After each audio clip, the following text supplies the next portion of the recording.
Hola, estimados amigos y suscriptores, nuevamente con ustedes Katy Vaca de Fundación El Contador. El día de hoy para comentarles que el Ministerio de Trabajo emitió dos acuerdos ministeriales, el Acuerdo Ministerial 141 y el Acuerdo Ministerial 147.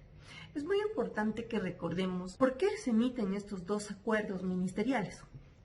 Cuando nosotros iniciamos con el decreto de emergencia sanitaria, que básicamente lo tenemos vigente desde el día 17 de marzo, el Acuerdo 77 entra en su vigencia con la finalidad de generar tres tipos de alternativas o directrices laborales que vienen a ser la reducción, la modificación y la suspensión de jornadas, pero básicamente relacionadas estos tres aspectos única y exclusivamente para ser utilizados durante la emergencia sanitaria. ¿Qué sucede si la emergencia sanitaria termina? Entonces, al terminar la emergencia sanitaria, este Acuerdo Ministerial 77 ya no tendría sentido, razón por la cual el Ministerio de Trabajo emite una directriz nueva. Lo que hace el Ministerio de Trabajo es emitir un acuerdo nuevo que lo que haga es reemplazar ciertos artículos de este cuerpo legal que es el Decreto 77. Entonces, ¿qué es lo que sucede con estas modificaciones? Las modificaciones que se dan principalmente tienen relación al uso de estos temas de suspensión, modificación o reducción de jornadas, pues de aquí en adelante, si bien es cierto, seguirá vigente el Acuerdo Ministerial 77, pero ya no podrá ser utilizado para una emergencia sanitaria, pues esta ya está dada por terminada el día de hoy. ¿Qué sucede entonces? ¿Cuál es el objetivo o cuál es el cambio principal? El cambio principal será en que la motivación por la que se podrá dar esta suspensión, reducción o modificación emergente acogiéndose al Acuerdo 77 será única y exclusivamente cuando existan circunstancias de fuerza mayor o caso fortuito.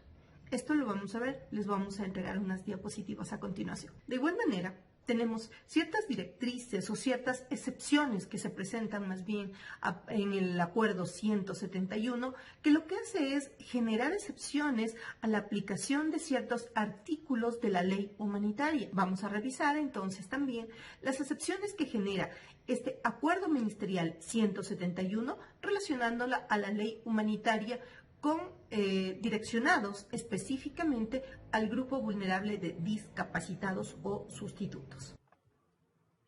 Bien, como habíamos dicho, tenemos nuevos acuerdos modificatorios del Ministerio de Trabajo. Estos dos acuerdos obviamente nos modifican el primero a un acuerdo ministerial que ya lo veníamos aplicando, que es el Acuerdo 77.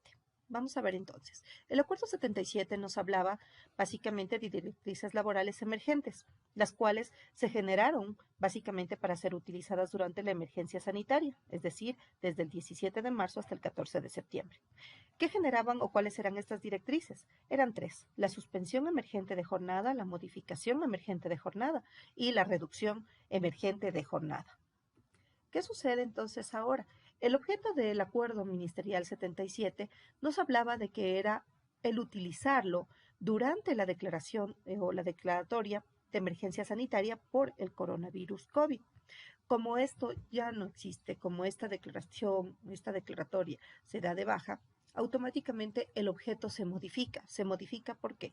Y nos dice que se utilizará a partir de esta fecha cuando existan circunstancias de fuerza mayor o caso fortuito. Es decir, este Acuerdo Ministerial 77 seguirá vigente, pero ya no para emergencia sanitaria, sino para circunstancias de fuerza mayor o caso fortuito.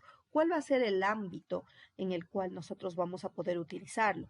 El Acuerdo 77 nos hablaba que será utilizado, o el objeto de la utilización de este acuerdo era básicamente utilizarlo durante la declaratoria de emergencia sanitaria por el coronavirus. Sin embargo, al terminar nuevamente, volvemos a recordarles, la emergencia sanitaria, el ámbito de aplicación de este Acuerdo 77 modificado a través del Acuerdo Ministerial 174 vendría a ser básicamente utilizarlo cuando existan circunstancias de fuerza mayor o caso fortuito, terremotos, deslaves, incendios, cualquier tipo de situaciones que básicamente no pueda ya la empresa operar normalmente. El Acuerdo 77 nos habla sobre la terminación, es decir, cuándo se dará por terminada básicamente la suspensión, la reducción o la modificación. Entonces, nos hablaba de que la terminación se daría por acuerdo de las partes y con la finalización de la declaratoria de emergencia sanitaria. ¿Qué es lo que pasa con el acuerdo modificado? ¿Qué es lo que modifica el acuerdo ministerial 174? Nos habla que la terminación será por acuerdo de las partes, por la finalización de la vigencia de la reducción emergente de la jornada establecida en el artículo 47.1 del Código de Trabajo, es decir, la reducción de 8 a 6 horas que nos permite el artículo 47.1, la finalización de la vigencia de la modificación emergente de la jornada laboral, o por finalización de la causal establecida en el artículo 60 del Código de Trabajo que justificó la suspensión emergente de la jornada laboral. Estas serían las causales por las cuales se daría por terminado en el caso de que cualquier empleador se acogiera a este nuevo acuerdo ministerial 77. Pero recuerden, únicamente esto sería ya por fuerza mayor o caso fortuito. ¿Qué sucede con lo que se encuentra ya registrado? En el SUD nosotros realizamos el registro de estas reducciones, modificaciones y suspensiones laborales. Lo que nos dice es que la reducción, modificación o suspensión emergente de la jornada laboral realizada de conformidad con el acuerdo ministerial 80 del 28 de marzo del 2020, que reformó también al acuerdo 77, se mantendrán vigentes salvo que culmine de conformidad con el artículo 9 del presente instrumento, es decir, salvo que se dé por terminado por acuerdos de las partes. Vamos a revisar entonces ahora el acuerdo número 171, que nos habla sobre las excepciones para la aplicación del capítulo 3 de la Ley Orgánica de Apoyo Humanitario para combatir la crisis sanitaria derivada del COVID. Tenemos dos excepciones. ¿Cuáles son estas excepciones a la ley humanitaria?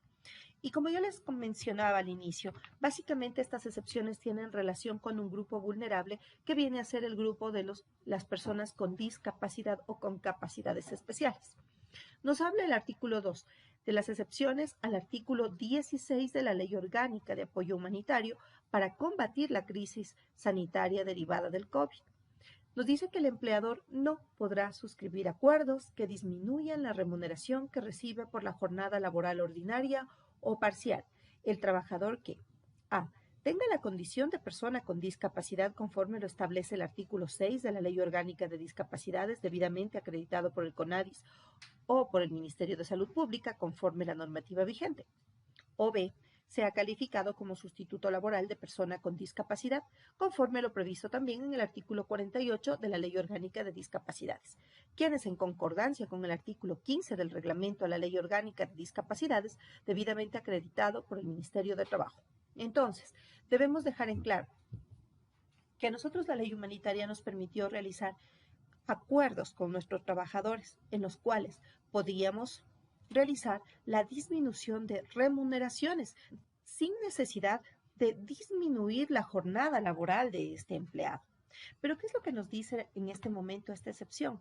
Nos dice que nosotros podemos realizar estas disminuciones de remuneraciones, pero siempre y cuando no lleguemos al grupo vulnerable que es las personas con discapacidad. ¿Qué quiere decir con esto? Que usted no puede disminuir la remuneración a una persona que tenga discapacidad. Y cualquier tipo de acuerdos, básicamente, que usted los haya firmado, pues simplemente ya quedan sin efecto. Esta sería la primera excepción. La segunda excepción a la ley humanitaria nos habla de la excepción al artículo 20 de la Ley Orgánica de Apoyo Humanitario para combatir la crisis sanitaria derivada del COVID, y nos señala que el empleador podrá aplicar la reducción emergente de la jornada de trabajo siempre que no se disminuya la remuneración que reciben por la jornada laboral, ordinaria o parcial, del trabajador que tenga la condición de persona con discapacidad, obviamente debidamente acreditada por el CONADIS o el Ministerio de Salud Pública, o que sea una persona calificada como sustituto laboral de una persona con discapacidad, de conformidad también con la Ley Orgánica de Discapacidades y también debidamente acreditado. En este caso, entonces, recuerden ustedes que el artículo 20 a nosotros lo que nos hablaba era de la reducción de la jornada de trabajo de un empleado. Por lo tanto, nosotros acogiéndonos a esta ley humanitaria, el empleador tiene la potestad de reducir la jornada laboral de acuerdo a sus necesidades y notificar a sus empleados sobre esta reducción, la misma que al mismo tiempo que se reduce la jornada, se reduce también su remuneración. La ley humanitaria le da la potestad al empleador para proceder a realizar esta reducción de jornada sin necesidad de tener la autorización por parte del empleado. Pero ¿qué sucede cuando el empleador notifica sobre la reducción de esta jornada a sus trabajadores? Aquí el empleado va a tener una obligación y nos dice, obligación de informar al empleador. El trabajador que de conformidad con la Ley Orgánica de Discapacidades tenga la condición de persona con discapacidad o sea calificado como sustituto laboral, deberá notificar al empleador en un término de 7 días desde que ha sido notificado con el acuerdo o reducción determinados en la Ley Orgánica de Apoyo Humanitario para combatir la crisis sanitaria, los documentos que avalen su condición.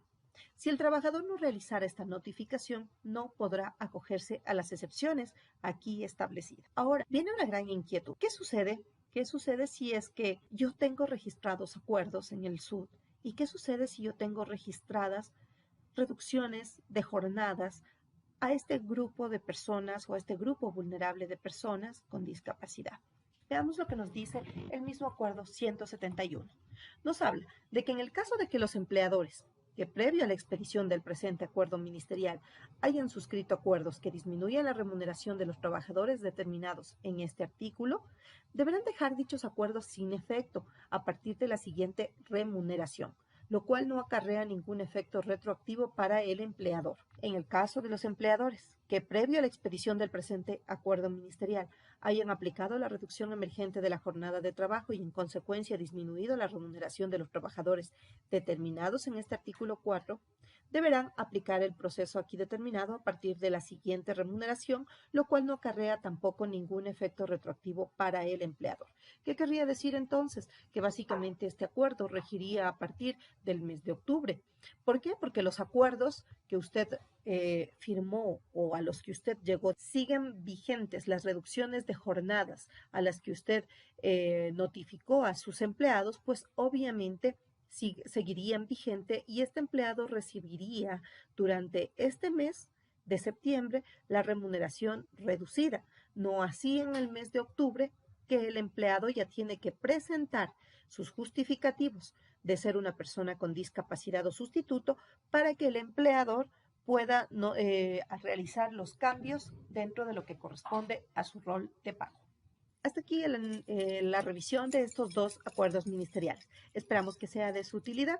Recuerden seguirnos en nuestras redes sociales y pues estaremos pronto poniendo en consideración varias capacitaciones que también van a incluir estos temas que derivan de estos dos acuerdos ministeriales. Un gusto haberlos acompañado.